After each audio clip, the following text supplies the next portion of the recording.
Hello dear student right. तो अभी हम लोग पढ़ रहे हैं कंजम्पशन फंक्शन। ओके, तो Keynes psychological law of consumption. तो कीन्स ने कंजम्पशन फंक्शन एक्सप्लेन करा है। उसने क्या बोला है, the functional relationship between income and consumption is called consumption function. दोनों दोनों का जो रिलेशन है ना, उसको कंजम्पशन फंक्शन बोलते हैं। तो इन शॉर्ट पहले बताता हूँ। मान लो 300 रुपया कमाया और खर्चा कितना किया, 300। सेविंग कितना हो गया, जीरो हुआ ना। 400 कमाया और 380 सेविंग किया, सॉरी 400 कमाया, 380 खर्चा किया तो 20 रुपये बचा। 500 कमाया, जब 450 खर्चा किया तो 50 रुपये सेविंग हुआ। 600 कमाया तो 510 खर्चा किया तो 90 सेविंग हुआ। 700 कमाया तो 150 खर्चा किया तो 150 सेविंग हुआ। तो यही दिया है। Consumption function means has income increases consumption also increases. Income बढ़ता है तो कंजम्पशन भी बढ़ता है, बट एट डिमिनिशिंग रेट, कम रेट से बढ़ता है। Because part of money is save, because part of money is save. थोड़ा बहुत क्या होता है, सेविंग होता है। ओके, सेविंग के कारण क्या हो जाता है, थोड़ा पैसा, मतलब इनकम बढ़ता है, has income increase consumption also increase, but part of money is save. Okay, तो अभी डायग्राम से मैं एक्सप्लेन करा देता हूँ कंजम्पशन फंक्शन। तो इनकम को एक्स एक्सिस में प्लॉट किया है, कंजम्पशन को वाई एक्सिस में प्लॉट किया। अब इनकम हमेशा जीरो से रहता है, राइट। इनकम का सिंबल वाई होता है। Income start from zero. अब छोटा बच्चा 2 साल का, 3 साल का, वो कुछ घर पे कमा के ला के देगा, इनकम जनरेट करेगा, कमाई ला के देगा नहीं। तो इनकम क्या होता है, जीरो रहता है ना। तो इनकम इसके लिए जीरो से स्टार्ट होता है। पर वही छोटा बच्चा खर्चा कराएगा ना, ये लेके दे, लॉलीपॉप लेके दे, कपड़ा, छोटा मोटा कपड़ा, राइट। तो कंजप्शन होता ही है, राइट। कंजप्शन होता ही है। इनकम जीरो से स्टार्ट होता है, कंजप्शन कुछ लेवल से स्टार्ट होता है। ओके, अभी अपनों को ये जोन देखने का, ठीक है, फर्स्ट वाला जोन। तो ये वाले जोन में ना कंजम्पशन ज़्यादा है। Okay, consumption is more than income. इधर कंजम्पशन ज़्यादा है, right. Consumption is more than income. तो ये पार्ट क्या हो गया मालूम है तुम्हारा, ये पार्ट हो गया डिस सेविंग, नेगेटिव सेविंग। मतलब इधर सेविंग नहीं हो रहा, हो गया उल्टा लॉस हो रहा है। और ये पार्ट दिख रहा है, इधर क्या ज़्यादा है, इनकम ज़्यादा है। क्या ज़्यादा है, इनकम ज़्यादा है, कंजम्पशन कम है। तो इधर इनकम ज़्यादा है ना, तो ये क्या हो जाएगा, सेविंग। ये क्या हो जाएगा, सेविंग। और दोनों कहाँ मिले, ये मिले ना, इक्विलिब्रियम पॉइंट हो गया। क्या हो जाएगा तुम्हारा, इक्विलिब्रियम पॉइंट। तो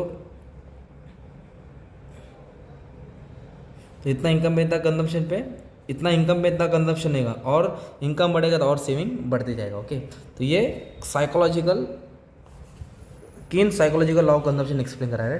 तो उसका फैक्टर्स भी हम लोग पढ़े थे। What are the factor that influence consumption function. Consumption function का मतलब होता है saving. Why do people save money. तो people save money for two purpose. One is subjective and objective. Subjective मतलब एक तरफ से पर्सनल भी बोल सकते हैं, राइट। सब्जेक्टिव का मतलब क्या होता है, पर्सन।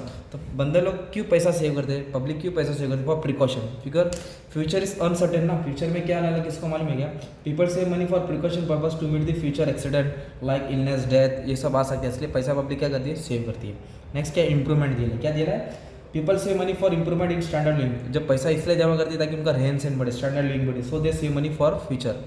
इंडिपेंडेंट मतलब पब्लिक किसी के ऊपर डिपेंड नहीं रहना चाहती, इसलिए क्या करती है, पैसा सेव करती है। People save money to remain independent in future. They consume less and save more. कम खर्चा करेगा और ज़्यादा बचाएगा।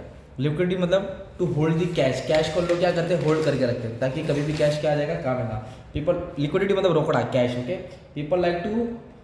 People like to have liquid cash so that they feel secure in near future, है ना। प्राइड मतलब घमंड, भाई कड़क स्त्री पहन कर घूमेंगे, पैसा रहेगा, जमा करेगा तभी अपने आप को मतलब दिखाएंगे ना, Ferrari, BMW, so and so. Business, पैसा इसलिए रख रहे ताकि बिजनेस करके कुछ अर्न कर सके, राइट। तो ये हो गया तुम्हारा सब्जेक्टिव फैक्टर, एक तरफ से आप पर्सनल फैक्टर भी बोल सकते हैं। ऑब्जेक्टिव फैक्टर मतलब अदर फैक्टर, अदर रीजन। तो फर्स्ट पॉइंट दिया इनकम लेवल। इनकम लेवल का मतलब क्या होता है, हैज इनकम इंक्रीज, जैसे इनकम बढ़ता है consumption also increase, but at diminishing rate, because part of money is safe for future. Income level बढ़ता है तो कंजम्पशन भी बढ़ेगा। अभी आपकी पगार भी बढ़ेगी तो आप खर्चा भी करेंगे, पर थोड़ा पैसा क्या करेंगे, सेव करेंगे, इसलिए सेविंग हो रहा है ना यार। Distribution of income, rich and poor, है ना। डिस्ट्रीब्यूशन ऑफ इनकम, इसमें क्या बताने का है, distribution of income will increase consumption. जितना इनकम डिस्ट्रीब्यूट होगा उतना क्या होगा, कंजम्पशन बढ़ेगा। And the gap between rich and poor will be reduce. फिर जो दोनों का गैप है एक तरफ से कम हो सकता है। मतलब इनकम बढ़ेगा, जब दोनों तरफ से इनकम और कंजम्पशन रहेगा तो सेविंग भी होगा, दोनों के बीच में का गैप भी कम होगा। इंटरेस्ट रेट क्या दिया है, इंटरेस्ट जो बैंक रेट का इंटरेस्ट होता है। And increasing rate of interest, जितना इंटरेस्ट बढ़ेगा will reduce people to save money for future. जब इंटरेस्ट बढ़ेगा तो फिर क्या करेगा पब्लिक, और पैसा बैंक में डालेंगे ना, ताकि ज़्यादा इंटरेस्ट मिलेगा ना, तो सेविंग और बढ़ जाएगा ना यार।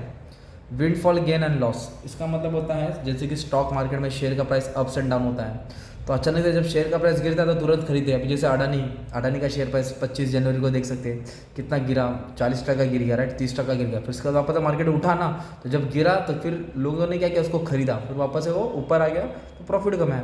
तो उसको बोलते हैं sudden gain and loss. Sudden earning मतलब अचानक से, sudden earnings from shares will increase money and thus consumption will increase and saving will also increase. तो मतलब अचानक से कमाने के लिए हम लोग क्या करते हैं, पैसा कंजम्पशन करते हैं, फिर उससे कमाई से भी थोड़ा बहुत पैसा जमा करते हैं। तो this are the factor that influence the consumption function. What is consumption function? Consumption function means income increase, consumption increase, but part of money save. Saving को बोलते हैं कंजम्पशन फंक्शन। तो दो factor, there are subjective factor and objective factor. तो meaning पढ़ा है, ये table है, ये डायग्राम है और ये फैक्टर्स पढ़ लिया, राइट। तो एग्जाम में जैसे भी आएगा तुम लोग एक्सप्लेन करा के समझा सकते हैं, ठीक है। इसका स्क्रीनशॉट लेके रख लेना, ठीक है। Thank you very much.